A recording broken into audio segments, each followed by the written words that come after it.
Let's talk about Dragunity. Dragunity is a deck that abuses the raw consistency of the field spell Dragon's Ravine to pump out level 8 synchros and quickly overwhelm your opponent before they can draw their outs. Now, Dragunity is an odd deck to look back on. If you go to a website like Yu-Gi-Oh! Top Decks and search Dragunity, you don't see any tops for the archetype until around 2013, which is when Dragon Rulers were out. If you look at Dragunity through the lens of September 2011, you'll find that Dragunities are at relatively full power. They don't have Dragon Rulers, but they have just about everything else. And if you ask the community, a lot of people, including formerly myself, would have told you that Dragunities are weak because they are weak to Max C, Effect Veiler, and MST, which every deck runs some ratio of, so the deck just can't function, right? Well, not exactly. You see, Dragunities actually did have a YCS top in 2011. It just wasn't September 2011. It was actually March of 2011, which is a slightly different format. The card pool is a little different, but the weaknesses that people talk about were still completely relevant here. MST was at 2, and they also had access to the card Royal Oppression, which arguably hurts Dragunity way more. And they also have Max C completely legal and Effect Veiler. So all those weaknesses are completely relevant, and yet Dragunity still saw success. So why is that? You see, the secret to any deck's success is innovation, and Frasier Smith did this excellently at YCS Charlotte in March of 2011 with Dragunity. And how he did this was he trimmed the fat on the deck. He only ran the monsters that you really need to use and removed anything else that a lot of other people were tending to tech in or run that Dragunity had to offer. You see, Dragunity actually has a deep pool of monsters, but Frasier Smith only used the ones that were absolutely necessary to abuse that raw consistency that Dragon Ravine offers. So let's talk about some of the cards that you typically see in Dragunity and kind of go over exactly what was ran. So the first one is going to be Dragunity Ducks. You max out on 3 copies of this card. It gains 200 attack for each Dragunity card you control, and when it's normal summon, you can target a level 3 or lower Dragunity monster in your graveyard and equip that target to this card. Has similar feelings to like Inzectors, and you basically equip Dragunity Phalanx. Phalanx says once per turn while this card is equipped to a monster, you can special summon this equipped card. Now, this is not a hard once per turn for the effect. It's just once while it's equipped, so I don't know, but just know you can do this multiple times in a turn because that's how the combo works, right? So this is a level 2 tuner, so typically you summon the Ducks, equip the Phalanx special summons itself, and then you are going to synchro into Dragunity Vajrayana. Dragunity Vajrayana basically says you can target when it's synchro summoned, you can target a level 3 or lower Dragunity monster in your graveyard, equip that target to this card. And then it also has a secondary effect where you can send the equipped card to the graveyard to double this card's attack until the end of the turn. So this gives you weird OTK potential, but its main function is it's going to summon back the Phalanx, and the Phalanx is going to synchro with the Dragunity Vajrayana, which is a level 6, and make you a level 8. Typically going to be like Stardust Dragon, Colossal Fighter, Scrap Dragon, one of these monsters, right? So that's the main engine of the deck. That's how this deck functions. And then we got to talk about the other monsters that we elected to use, or that Frasier elected to use, which is Dragunity Legionnaire. Dragunity Legionnaire is a card that says when this card is normal summon, you can target a level 3 or lower Dragunity monster in your graveyard, equip that target to this card. So it has the same functional effect as Ducks, but it also has a second effect, which is you can send one Dragunity card from your spell and trap card zone to the graveyard, then target one face-up monster your opponent controls and destroy that target. So you get to send your equipped card to the grave to pop a face-up monster on the field, which honestly is really, really good. But then you also can equip the card Dragunity Atlas, and this says when this card is normal summon, you can special summon a Dragunity monster from your hand, then equip it with this card, so you can normal summon this, and then equip Legionnaire to, or equip it to Legionnaire, which is really weird, but it does work. And then when this card is sent to the graveyard, while equipped to a monster, select one card on the field and destroy it. So the card, basically what this means is with Legionnaire, you can send Atlas and pop 2. But Legionnaire also has the secondary function of if you equip Phalanx, you can just summon the Phalanx and you can synchro for 5. And this is actually really, really relevant to the deck because I think it's something that a lot of people don't necessarily think about. This is actually really, really powerful because while people say that the deck is weak to Max C, a lot of that is because going Ducks into Phalanx, into Vajrayana, back into Phalanx, and then into a level 8, that's a lot of special summons, which means that Dragunity aren't going, or your opponent's going to draw a lot, or Max C is going to be a heavy interrupt. But if you use the likes of Legionnaire to special summon Phalanx and then synchro for a 5, such as Librarian, that's a great way to bait that max C out. And also, your opponent's only going to draw 2 cards off of that, which is not that bad. And in fact, it's probably worth to burn that max C for that cost, because on the following turn, if you were to use Ducks and then Phalanx with a Librarian on the field, you get 2 draws just for synchroing, because you're going to synchro into Vajrayana and then into a level 8. So this is actually a really powerful card in the deck, because setting up a 5 before you go into your 8s can sometimes be insane. And again, this is basically the entire Dragunity package. You are running 3 Ducks, 3 Legionnaire, 3 Phalanx, and then 2 Ackless. And then the only other card you're going to need is going to be the Terraformings, as well as Dragon Ravine. This is the card that says once per turn, you can discard 1 card, activate one of these effects. Add a level 4 or lower Dragunity monster from your deck to your hand, or send 1 dragon monster from your deck to the graveyard. So you can either use this to send the Phalanx to your grave and, start your synchro plays, or you can just use it to search the Ducks with Phalanx already in your grave and synchro, just normal summon and synchro. This is really, really powerful because of the raw consistency of this field spell. If your opponent can't deal with this or out this field spell is going to search you a level 8 synchro effectively every single turn, which honestly sounds pretty easy to interrupt, and on paper it does look that way, but it's honestly not. This deck can do a lot in a very short amount of time, and so if you don't have the immediate outs, you will honestly get overpowered. You will get just completely overwhelmed by what this deck can do. And then just real quick, a couple other cards that you see sometimes people run. You got Dragunity Arma, Ravine. I think this card came in a structure deck or something like that. It basically says you can special summon this card from your hand or graveyard by removing from play 1 face-up monster you control equipped with a Dragunity cards. When this card is normal or special summoned, you can select 1 dragon-type monster in your graveyard, except Dragunity Arma, Leviathan, and equipped it to this card. When this card is sent to the graveyard by your opponent's card effect, you can select 1 of the monsters that were equipped to this card when this card was sent to the graveyard and special summon that monster from the graveyard.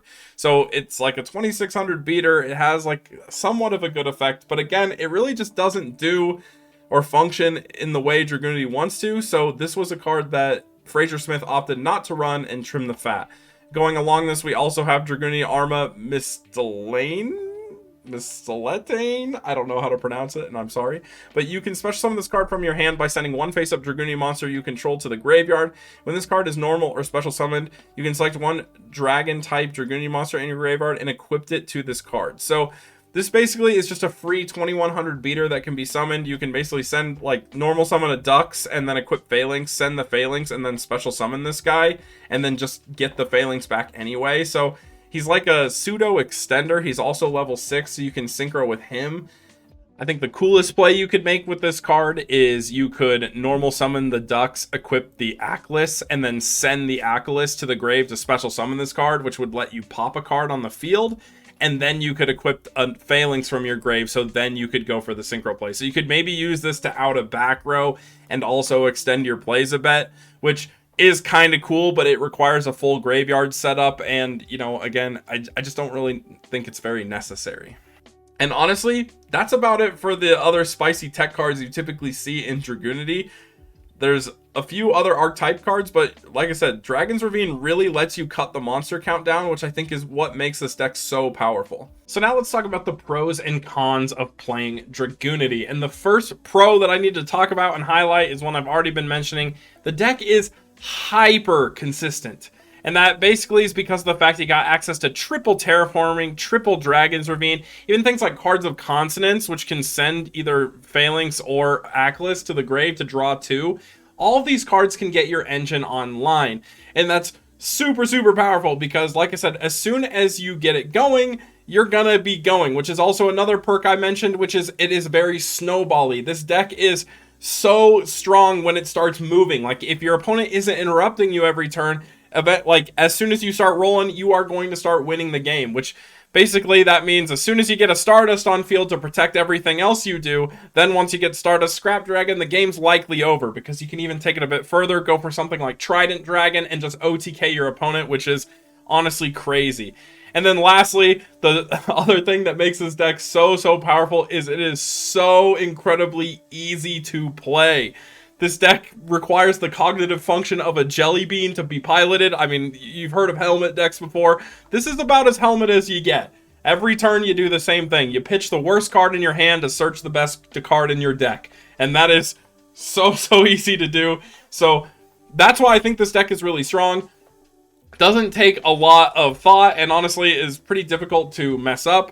And then it's just so consistent and so snowbally when it gets ahead. And now let's talk about the cons. The only real con I could think of was just that it is weak to a lot of the commonly played cards in the format. So for example, Effect Veiler being a pretty typical hand trap you're going to see alongside MST. Then you have even the likes of Thunder King, which honestly can pretty hard gatekeep this deck, and Maxi as well as DD Crow. All these cards kind of hurt the deck, which means that it can get interrupted and put in a bad spot. But again, I think what the biggest thing that goes against this line of thinking is all those cards have to be hard drawn and drawn at the right time. For example, MST is only good if you don't already have Stardust Dragon on field.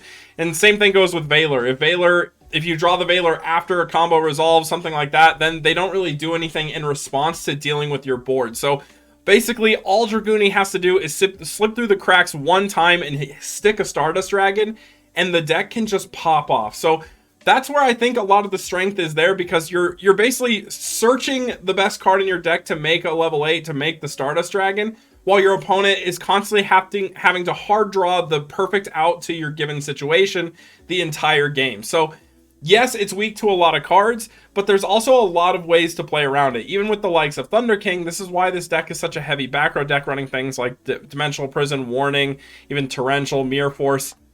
All these cards just deal with Thunder King nicely. So we'll go into what the build looks like, but those are the pros and cons. And honestly, I really genuinely feel like the pros outweigh the cons. I think this deck is a lot stronger than people give it credit for. All right, so we're on to the build itself. And normally I would use real cards at this stage of the video, but our stuff hasn't come in yet. So, you know, we're going to use Dueling Book, but that's fine, because honestly, it also gives you a nice clean overview of the deck. You can kind of see how it was built and stuff like that. And this deck is near identical to Frasier Smith's March 2012 list.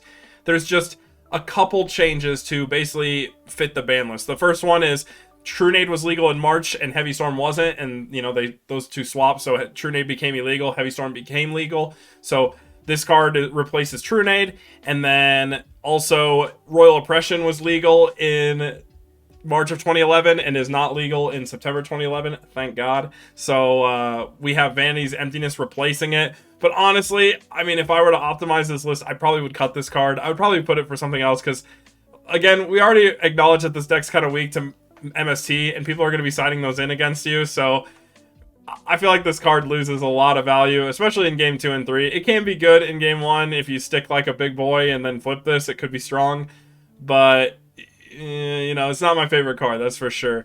I probably would cut this for the likes of like a Debunk or a even like another Veiler or something like that. But then the only other change I made is in March of 2011, he was running 7 tools. He was running 2 copies of 7 tools.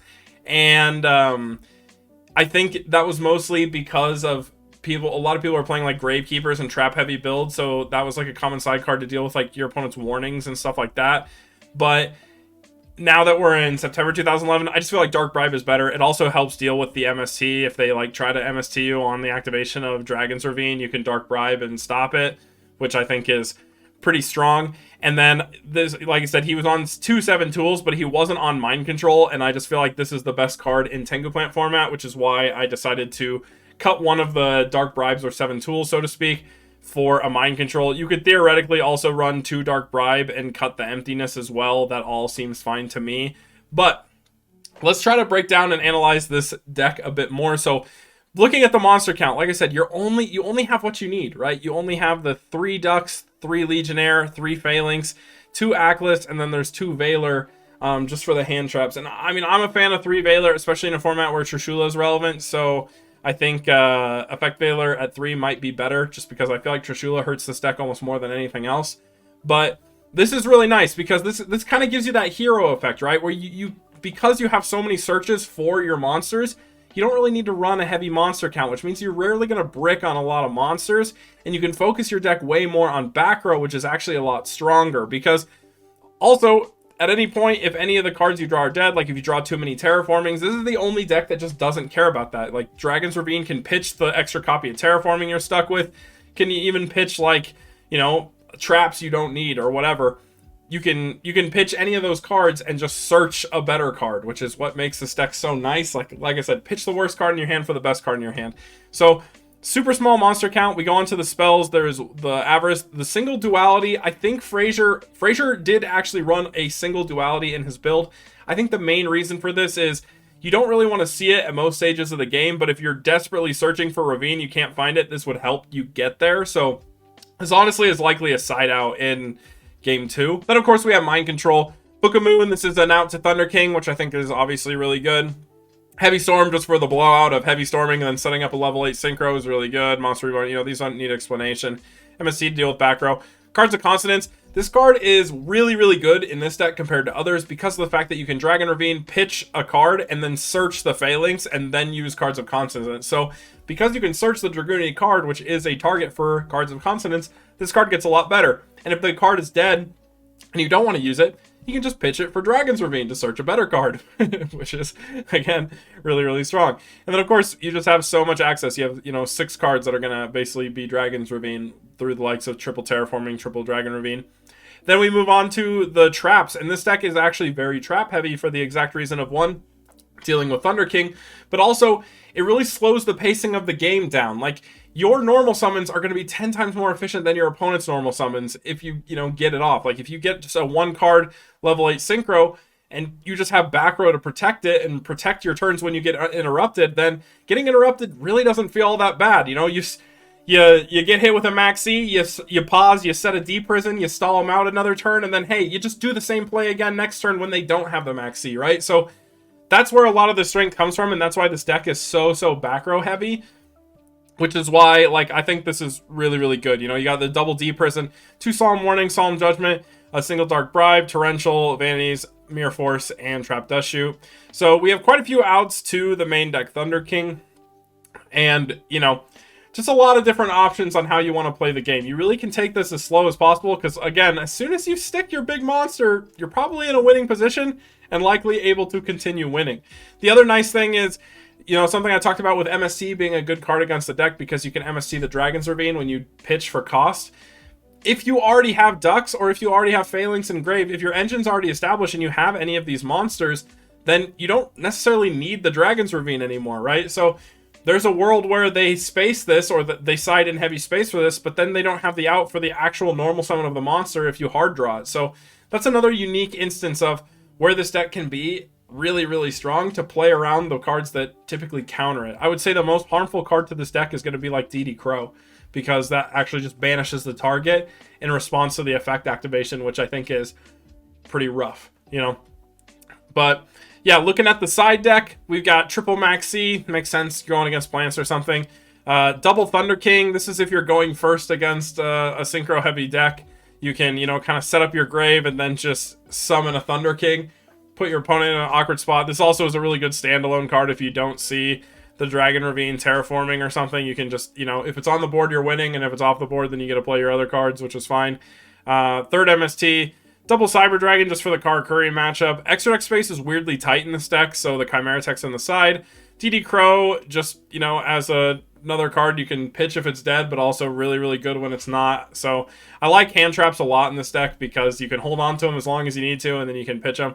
Debunk, I think this is an essential side in because, again, most people don't main heavy on Max C because it's not super good to do so. So people typically side it, and when they're siding it, this is where the debunks come in. You can side in a couple copies of the debunk to hit your opponent's Veilers and Max Cs, and that's going to put you in a really, really good spot.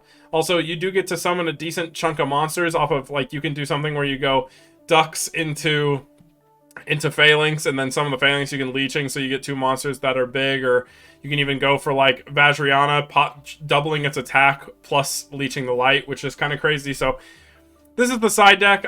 It could probably be optimized a bit more, but I do think this is a more than solid enough side deck that you could run. And so, yeah, moving into the extra, you just got the Utopia, We have the Trident Dragon. This card is used to just OTK in a single turn. It's really, really powerful. Joe was one who put me on this. For some reason, I missed it when I initially looked at this deck profile. Then we have Trishula, Scrap Dragon, Colossal. I mean, you want to max out on as many level 8s that are really strong. I think these are the strongest. And then you have Black Rose, just as your single level 7. You can maybe go to Ancient Fairy Dragon, but level 7s aren't super easy to make in this deck. You'd have to go from like a 5 and then on the next turn go into a 7. So that's why like it's probably better to just not use it. And because like 6s are also really possible. So there's also a world where you ducks and you don't get into Vajrayana, like ducks into Phalanx, you don't get into Vajrayana, and you go Orient Dragon or Bryanak just to deal with something on your opponent's board. And the nice thing about it is if they have Valor, they're going to Valor the ducks. So if they don't Valor the ducks, you can Synchro into Orient and you're almost guaranteed to banish the card.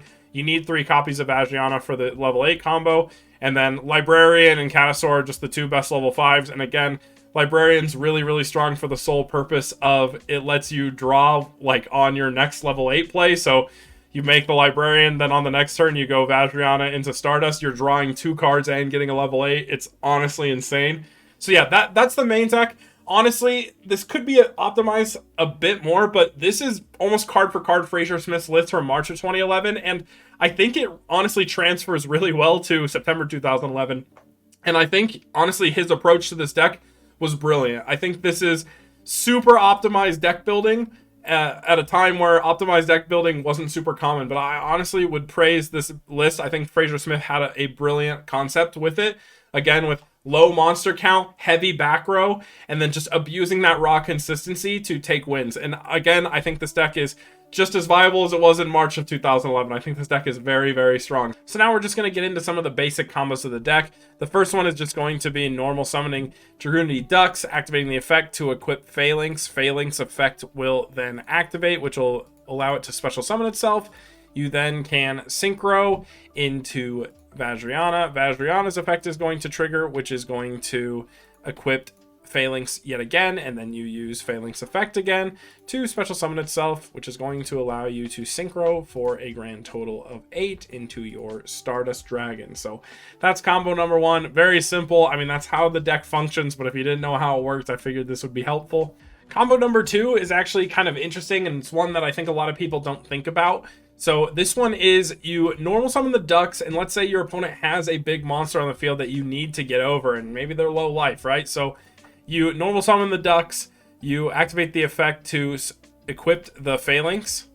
Phalanx then is going to equip itself, or unequip itself to Synchro, and you make the Vajrayana. Now, this is something that's kind of cool, is if you need to get rid of this monster, you can just equip the Achilles from your deck, or from your graveyard, and then you can use its secondary effect, which is you can send one equipped card to the graveyard, double this card's attack until the end of the turn. So you can send this card to the graveyard, and then this will double the Vajrayana's attack, and Achilles will then trigger, destroying your opponent's monster, allowing you to basically just swing in for game. So this isn't necessarily a combo, but it's more so just like a way for you guys to visualize how this works. So as I mentioned, Legionnaire can do the same thing where you can equip Phalanx, and then Phalanx can special summon itself. So you can Synchro for 5 here, and then make Librarian. And what makes this really strong is on the following turn, you can normal summon a Ducks, use the Ducks effect to equip, and then you Synchro for the Vajrayana by special summoning the Phalanx, which is then going to trigger the Librarian and allow you to draw a card. So then you get to equip this here, and special summon the Phalanx yet again, and then Synchro again for a level 8, which is going to get you a draw 2, which is a really, really cool and strong combo, and it's all just off of a single card. And then one last little combo that's kind of niche, but I think it's really cool to talk about, is Legionnaire, Phalanx, and Mind Control basically equals a free Trishula. And in the case of, like, you know, let's say your opponent just leaves a stationary level 4 and you are able to search, so not Thunder King, but you're able to search, you can basically, if you have Mind Control in your hand, you can use the Dragon's Ravine to search the Legionnaire, and then you can just basically steal their monster and make Trish at any given time. So, like, you can just normal summon this card, and then equip this to your spell trap, activate its effect to special summon itself, and then you get to activate Mind Control on your opponent's Thunder King. And then you can basically just synchro for Trishula right there. So I think that's a really neat little combo that you're able to do with this deck. And again, it like obviously if Thunder King's on the board, you can't search. But in the event that your opponent just leaves like a level 4, like a Neos Alias, for example, or a TG Rush Rhino, if you have Mind Control, you can at any point just search a Legionnaire and then make a free Trishula, which is obviously very, very strong. So last thing I want to talk about in this video is deck strength versus deck difficulty. And obviously, I genuinely think this deck is probably an 8 out of 10 in terms of strength. I think that this deck is very optimized. It's super consistent. And while it does have some weaknesses to some common cards in the meta, the deck is relatively built to deal with those weaknesses. And like I said, if it gets going, it gets going, and you're probably going to win anyway. So unless your opponent just hard draws every blowout card for the exact thing that you're trying to do at every given stage of the game, well, you're going to lose that game anyway, right? But for the most part, I think in a standard game of Yu-Gi-Oh!, this deck is able to climb out and win the matches, right? So that's just my personal take. That's how I feel about it. But I genuinely do think this deck is very, very strong and completely viable to take to a tournament. I think this deck could easily top a tournament. The only downside to this deck is literally no one plays it. Like, see, looking back at every Tengu tournament we've had in the Discord, for example, I have seen 0 just pure Dragunity representation. There's been a few like Dragunity-esque builds that have been splashed in, but no one's just playing the pure Dragunity full sending. And honestly, I really hope that this video can convince you to do otherwise, because I think this deck is really strong. And then obviously, as far as deck difficulty goes, I'm going to give this a 1 out of 10. I think this is like one of the easiest decks you could play. I think a bowl of macaroni could pilot this deck to success, so I'm sure you can too. I think if you're starting out in the format, this is a fantastic deck to give a shot, because it's just not very difficult to do. It's pretty easy, and it lets you learn and figure out and try to deal with what your opponent's doing more so than worrying about your own combos, because for the most part, it's very, very standard. You're doing virtually the same thing every turn, and yeah, it's just not that difficult. So I would highly recommend this deck to beginners, and I also would recommend this to people who want to be competitive in the format. I think this deck is extremely viable in tournaments, and I really hope that we can see a change and see more people piloting it, because I think the deck is pretty cool. Other than that, guys, that's going to wrap it up for this video. Hopefully this was helpful in learning Dragunity, but real quick, we'll give a shout out to the Patreon. So thank you to Slapgod, my dude, Photo Shooty, Brian Ford, and Sven Olbrehen. Thank you again for the support in making my content. But other than that, thank you so much for watching. Let me know in the comments if there's other decks you want to see in-depth profiles on. I kind of do them as I feel. They honestly take a lot of time, but you know, we'll try to get them done if I can. But yeah, thanks so much for watching. Make sure you guys like, comment, subscribe, and have a great time dueling today. Oh, I almost forgot to tell you how to play this deck in Edison format. You can't.